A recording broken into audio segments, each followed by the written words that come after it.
good at that track? That wasn't right. It was good, man. It was good. I tell you, the Indy is intense. That's really cool. That was really cool. Yeah, Incredible simulator. Does everything. It's really, really cool. Thanks to Dallara for the opportunity. It's amazing. Yeah, it's cool. Great experience, and I really appreciate you letting me run a few laps on Indy. This is a guy that you've been driving, but yeah, it was pretty cool. I guess I had a couple big, big slides. The good thing is here, I just unbuckle and walk away, right? Yeah, right. Exactly. Of course, this was a demonstrative session, but I mean, I wish we had the time to maybe play with something on the car to make you feel how the setup changes influence the driving style. Yeah. Of course, we didn't have the time to do that, but maybe next time. Yeah. It takes a lot of time. If you really want to work with this tool, you have to almost like be there for one day. Yeah. I mean, never really driven on an oval before. I mean, I've raced it, raced at Daytona and Charlotte, but there we don't run the full oval. But, I mean, just from my novice standpoint in that car on the oval, I know you probably had a lot of downforce on it, right? I mean, the car felt pretty good, so when you turn in, it didn't really have a lot of understeer in it. So you don't really want to understeer in Indianapolis. No. And it amazed me going down the straight at Indianapolis without it, supposedly, I guess there was not supposed to be a car around me, how much the car was.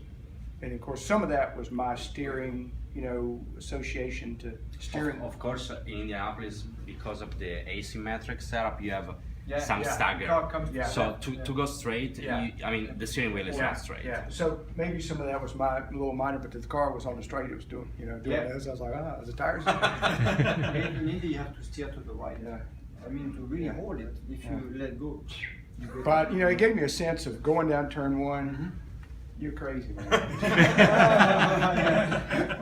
I mean, to go down by yourself in the simulator, even your heart's going in that, but to be in a real car by yourself is big. To go in a real car, all these other cars around is really big. But it takes time, man. You don't go to in Indy in a real car, Indy car, and like in 10 minutes or whatever you were in that car. No. It takes. No, if I was in a real car, I'm sure I'd be like, for sure. But Stefan went from Formula 3 right to Indy. Yeah. So at the beginning, never driven an oval. He was the fastest rookie. He was faster than Mansell and PK. Yeah, but it took me a few days because the brain has to get used to the approach in the corners, and you don't see anything. Like you have to look at the entry and be able to compute everything a little bit to be precise every lap. Impossible to do at the beginning. It was way too fast. I didn't know if I was going to be able to do it. But then every night I sleep, go back in the car, I see better, and I go faster. And so every day, and then you become so, but not in 10 minutes. This is impossible. Yes. Well, and then those cars, I don't know why it's relative to downforce, but they certainly had more power. So, like to go into one, there's no way you could go flat in those days in those cars, right? Oh no. When I started, or even close.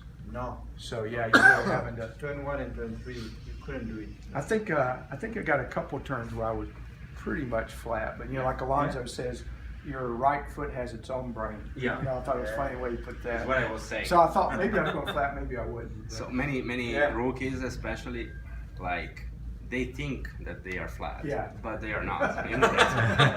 If you look at the data, they are like 85% of throttle.